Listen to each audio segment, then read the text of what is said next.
أعوذ بالله من الشيطان الرجيم.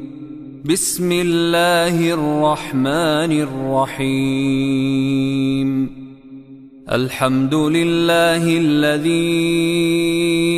أنزل على عبده الكتاب ولم يجعل له عوجا قيما لينذر بأسا شديدا من لدنه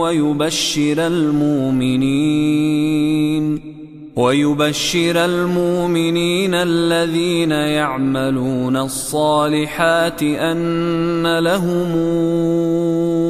أجرا حسنا ماكثين فيه أبدا وينذر الذين قالوا اتخذ الله ولدا ما لهم به من علم ولا لآبائهم كبرت كلمة تخرج من أفواههم إن يقولون إلا كذبا فلعلك باخع نفسك على آثارهم إن لم يؤمنوا بهذا الحديث أسفا إنا جعلنا ما على الأرض زينة لها لنبلوهم أيهم أحسن عملا وإنا لجاعلون ما عليها صعيدا جرزا أم حسبت أن أصحاب الكهف والرقيم كانوا من آياتنا عجبا إذا والفتية إلى الكهف فقالوا ربنا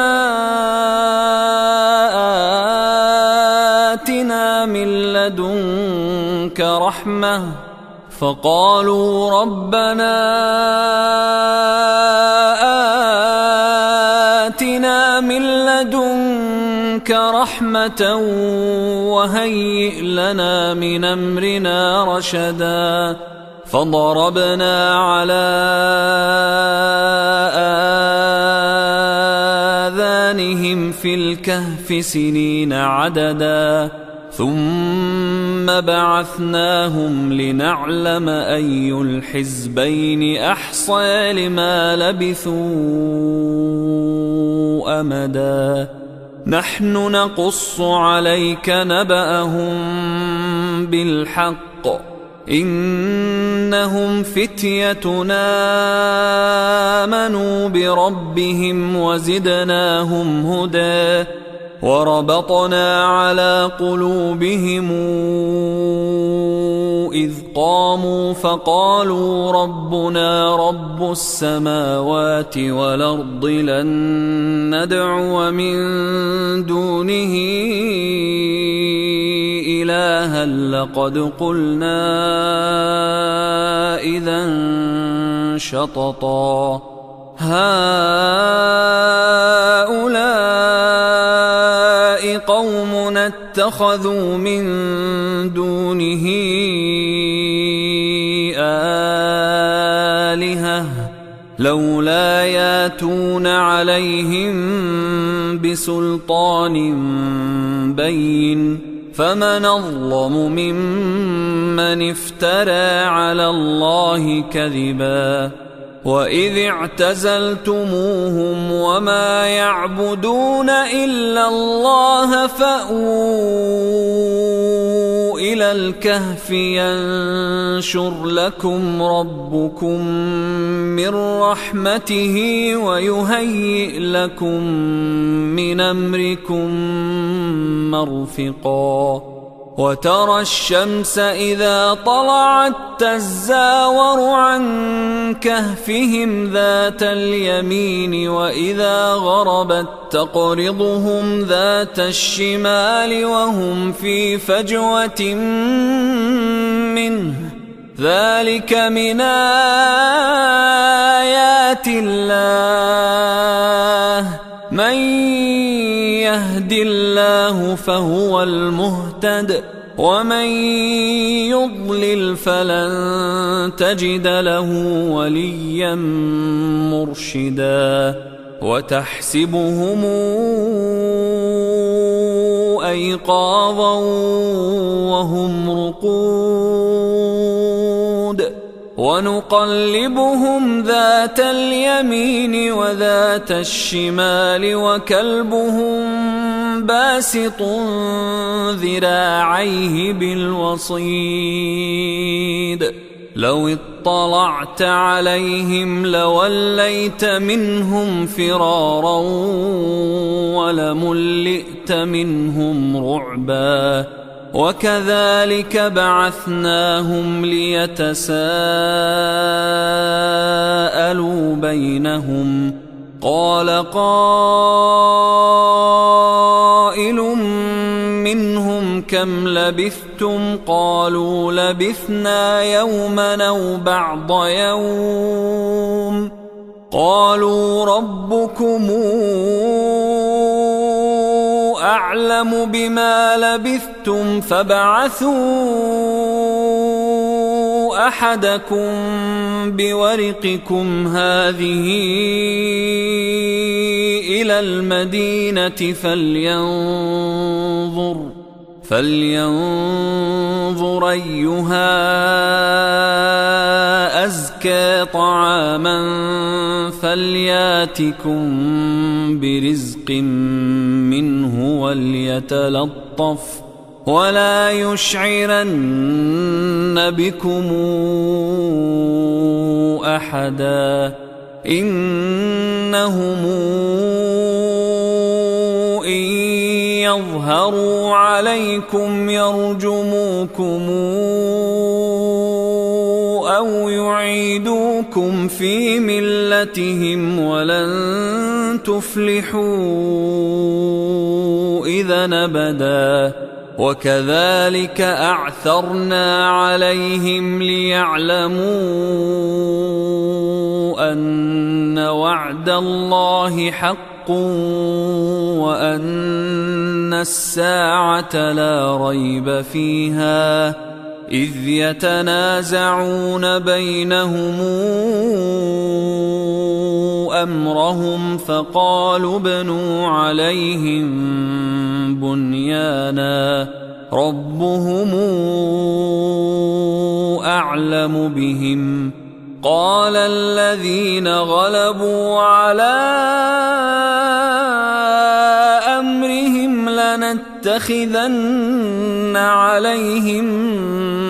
مسجدا سيقولون ثلاثة رابعهم كلبهم ويقولون خمسة سادسهم كلبهم رجما بالغيب ويقولون سبعة وثامنهم كلبهم قل ربي أعلم بعدتهم ما يعلمهم إلا قليل فلا تمار فيهم إلا مراء ظاهرا ولا تستفت فيهم منهم أحدا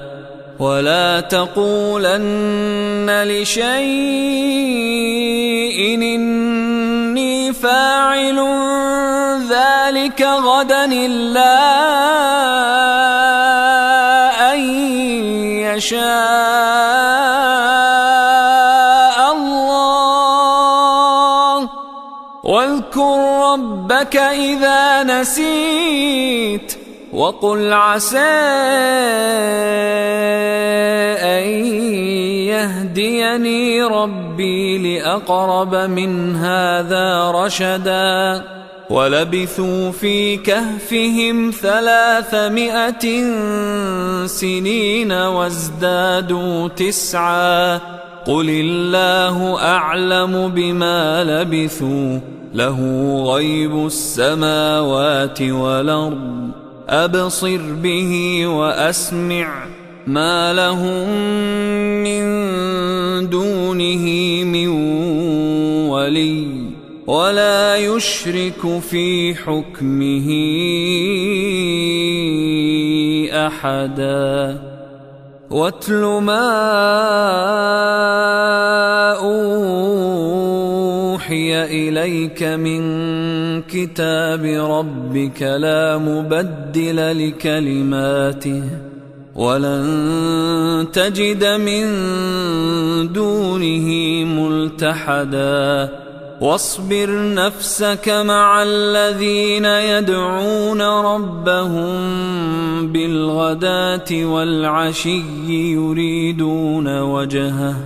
ولا تعد عيناك عنهم تريد زينة الحياة الدنيا ولا تطع من اغفلنا قلبه عن ذكرنا واتبع هواه وكان أمره فرطا وقل الحق من ربكم فمن شاء فليؤمن ومن شاء فليكفر إنا أعتدنا للظالمين نارا حاط بهم سرادقها وإن يستغيثوا يغاثوا بماء كالمهل يشوي الوجوه بئس الشراب وساءت مرتفقا إن الذين آمنوا وعملوا الصالحات إنا لا نضيع أجر من أحسن عملا أولئك لهم جنات عدن تجري من تحتهم الأنهار يحلون فيها من أساور من ذهب ويلبسون ثيابا خضرا من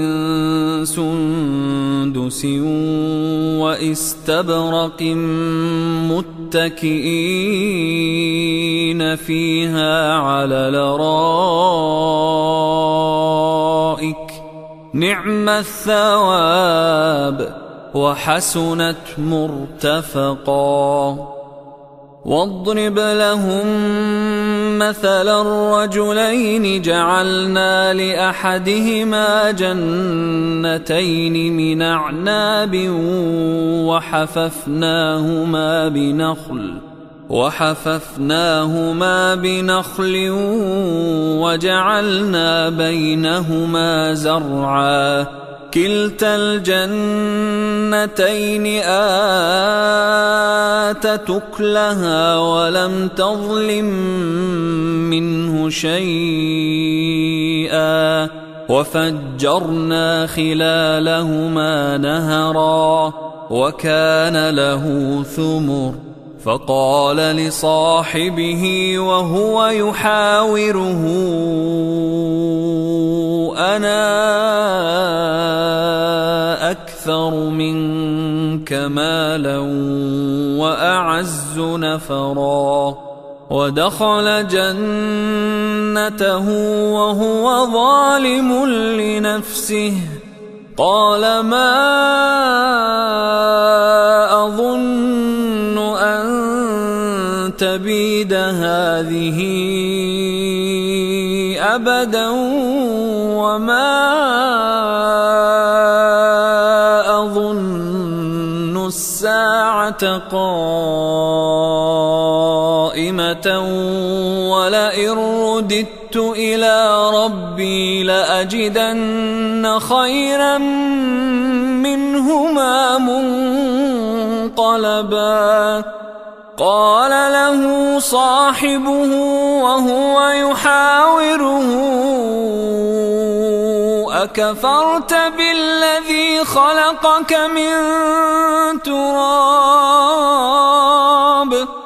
أكفرت بالذي خلقك من تراب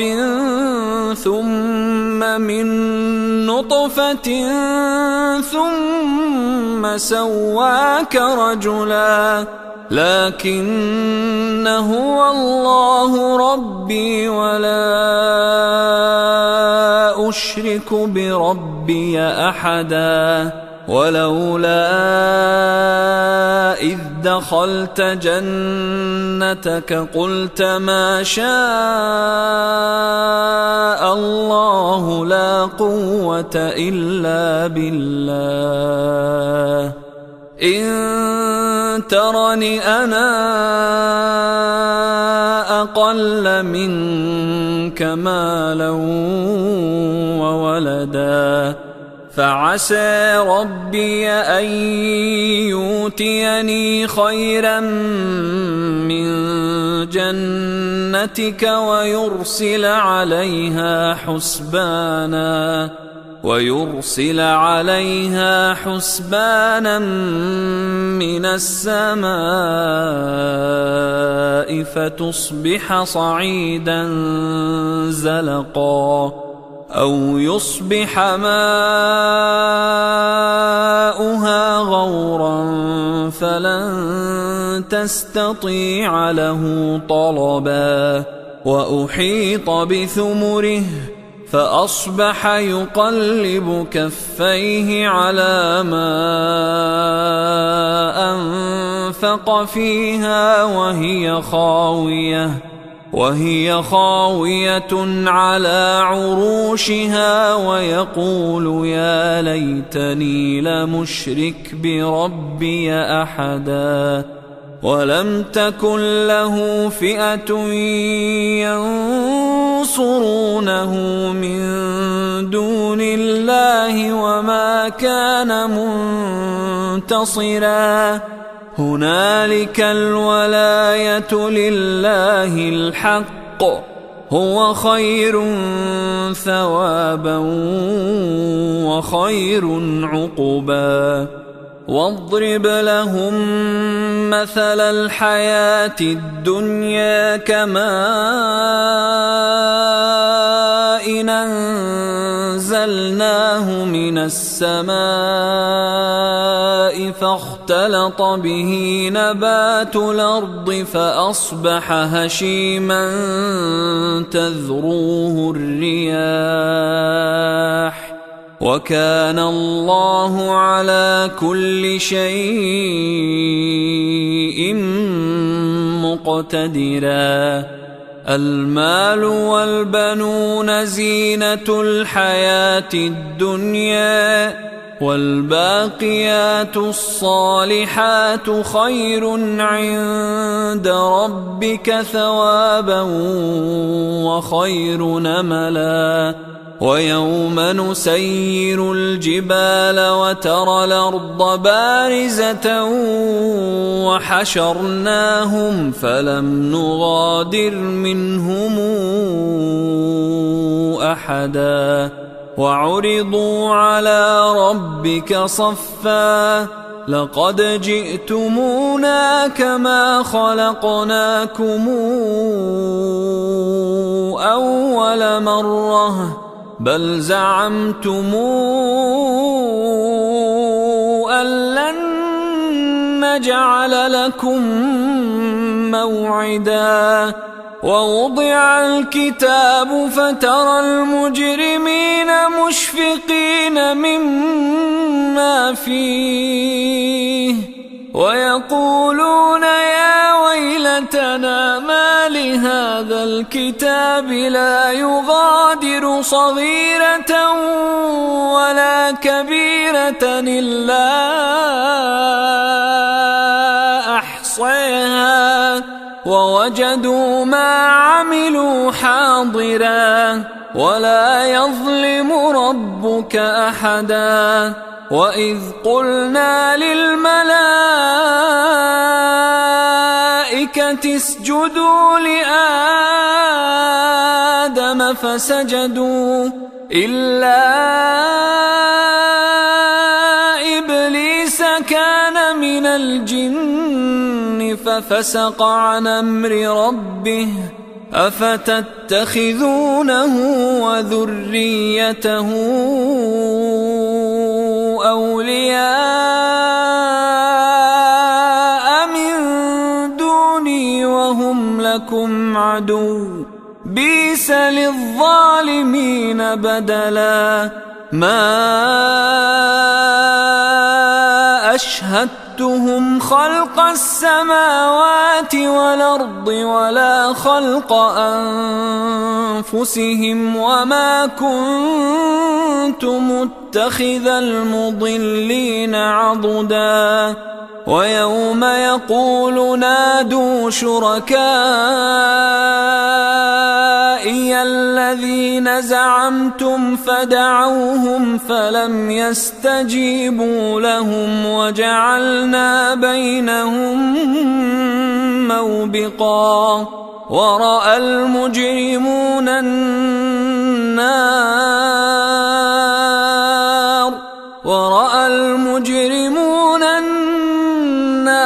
فظنوا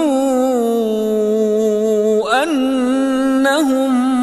مواقعوها ولم يجدوا عنها مصرفا ولقد صرفنا في هذا القرآن للناس من كل مثل وكان الإنسان أكثر شيء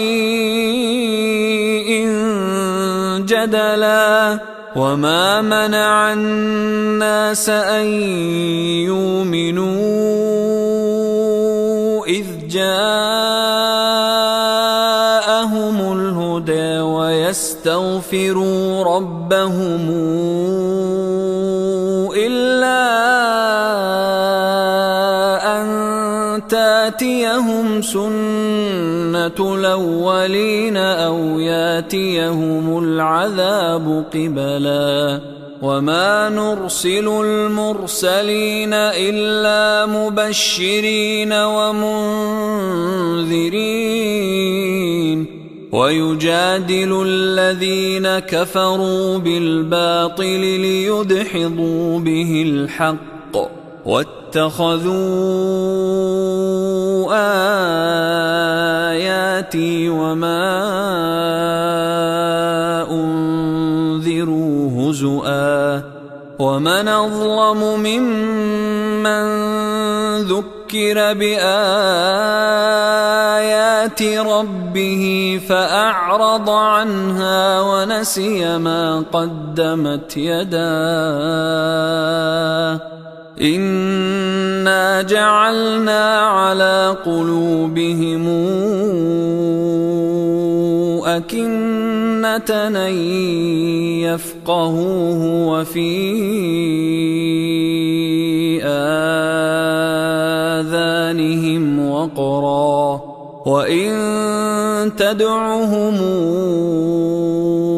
إلى الهدى فلن يهتدوا إذا أبدا وربك الغفور ذو الرحمة لو يواخذهم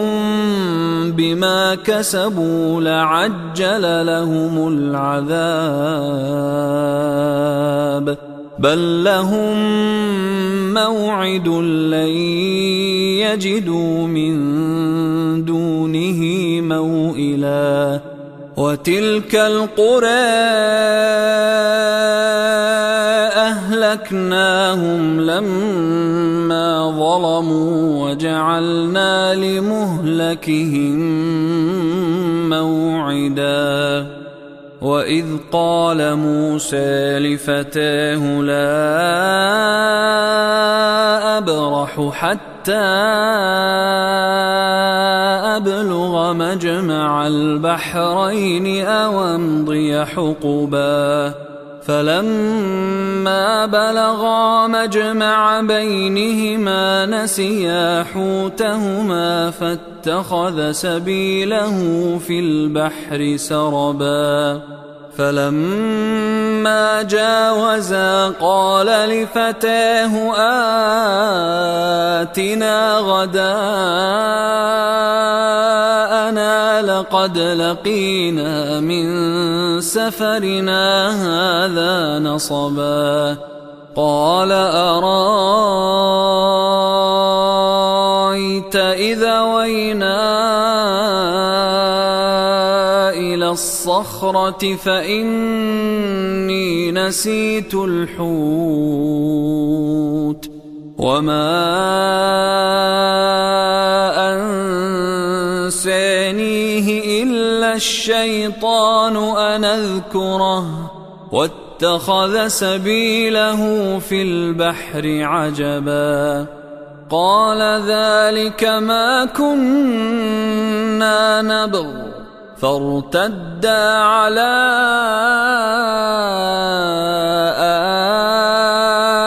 آثارهما قصصا فوجدا عبدا من عبادنا آتيناه رحمة من عندنا وعلمناه من لدنا علما قال له موسى هل اتبعك على أن تعلمني مما علمت رشدا قال إنك لن تستطيع معي صبرا وكيف تصبر على ما لم تحط به خبرا قال ستجدني إن شاء الله صابرا ولا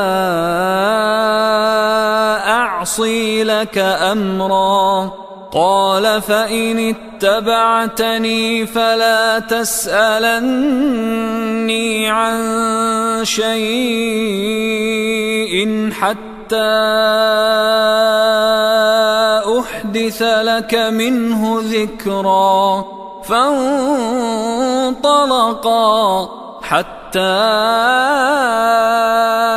إذا ركبا في السفينة خرقها قال أخرقتها لتغرق أهلها لقد جئت شيئا إمرا قال ألم قل إنك لن تستطيع معي صبرا قال لا تواخذني بما نسيت ولا ترهقني من أمري عسرا فانطلقا حتى إذا لقيا غلاما فقتله قال أقتلت نفسا زاكية بغير نفس قال أقتلت نفسا زاكية بغير نفس لقد جئت شيئا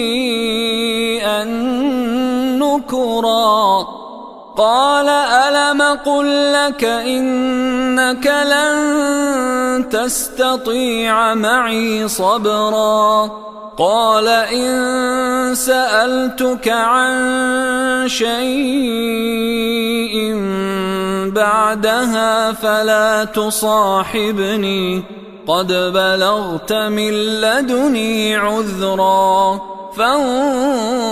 فانطلقا حتى إذا أتيا أهل قرية استطعما أهلها فأبوا أن يضيفوهما فوجدا فيها جدارا يريد أن ينقض فأقامه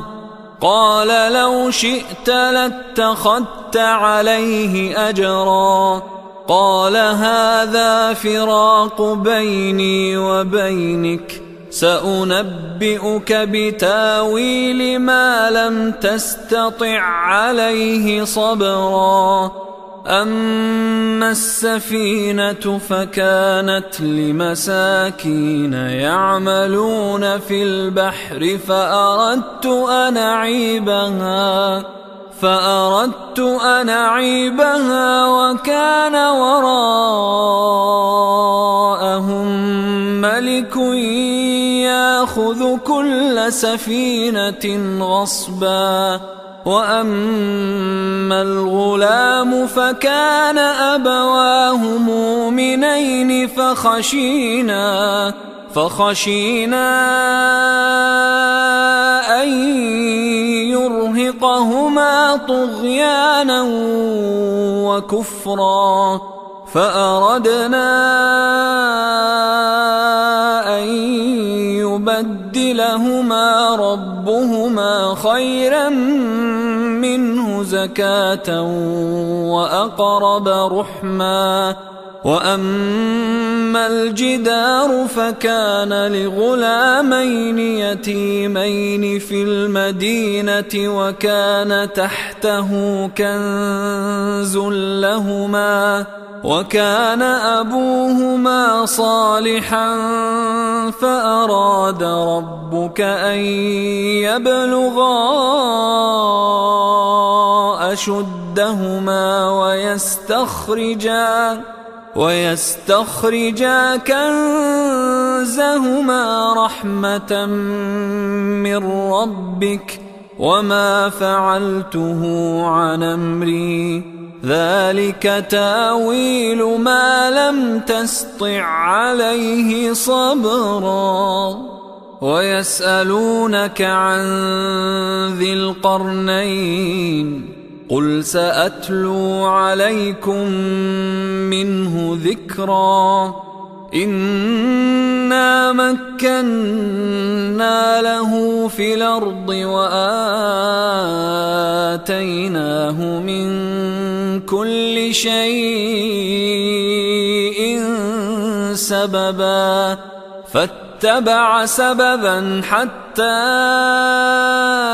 إذا بلغ مغرب الشمس وجدها تغرب في عين حمئة ووجد عندها قوما قلنا يا ذا القرنين إما أن تعذب وإما أن تتخذ فيهم حسنا قال أما من ظلم فسوف نعذبه ثم يرد إلى ربه فيعذبه عذابا نكرا وأما من آمن وعمل صالحا فله جزاء الحسنى وسنقول له من أمرنا يسرا ثم اتبع سببا حتى إذا بلغ مطلع الشمس وجدها تطلع على قوم لم نجعل لهم من دونها سترا كذلك وقد حطنا بما لديه خبرا ثم اتبع سببا حتى إذا بلغ بين السدين وجد من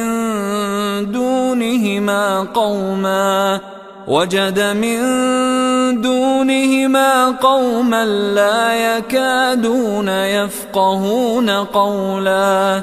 قالوا يا ذا القرنين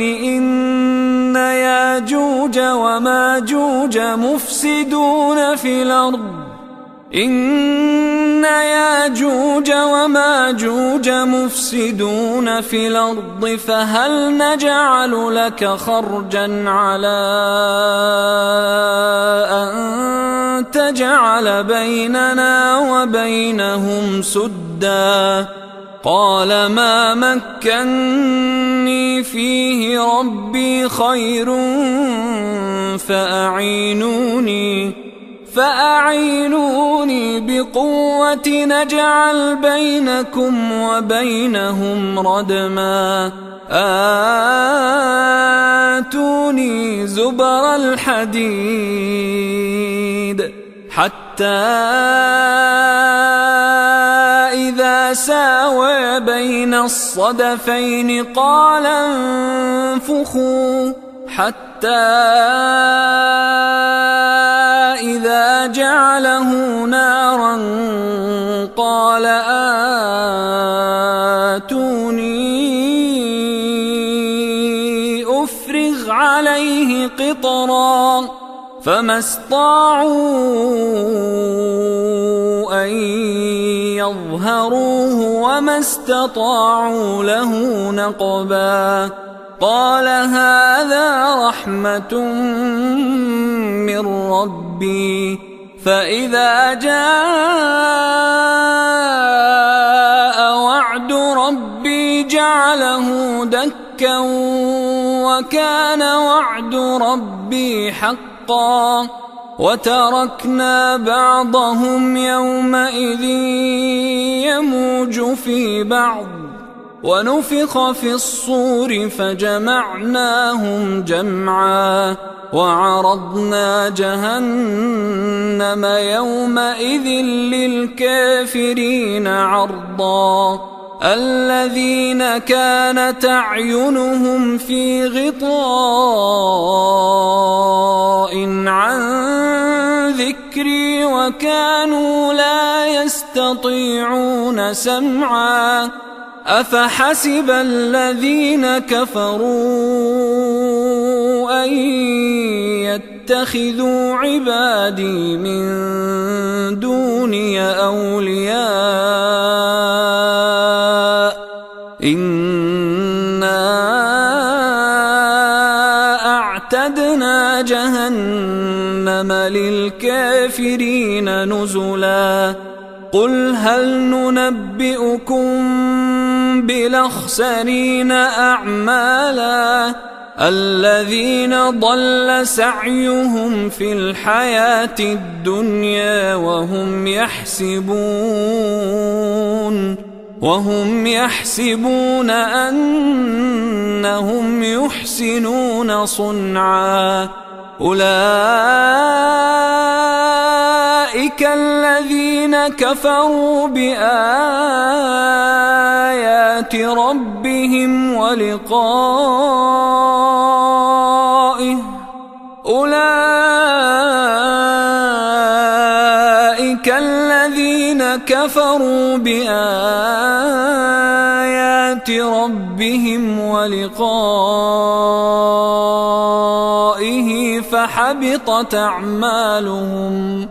فحبطت أعمالهم فلا نقيم لهم يوم القيامة وزنا ذلك جزاؤهم جهنم بما كفروا واتخذوا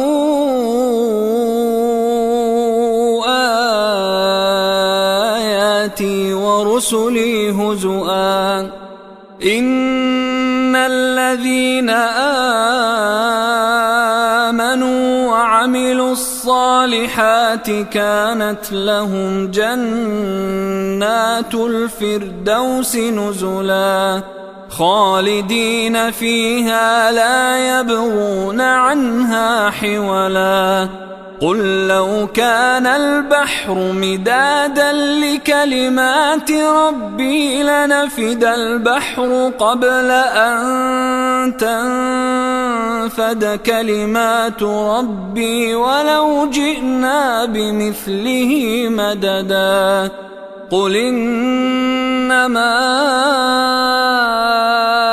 أنا بشر مثلكم يوحى إلي أنما إلهكم إله واحد فمن كان يرجو لقاء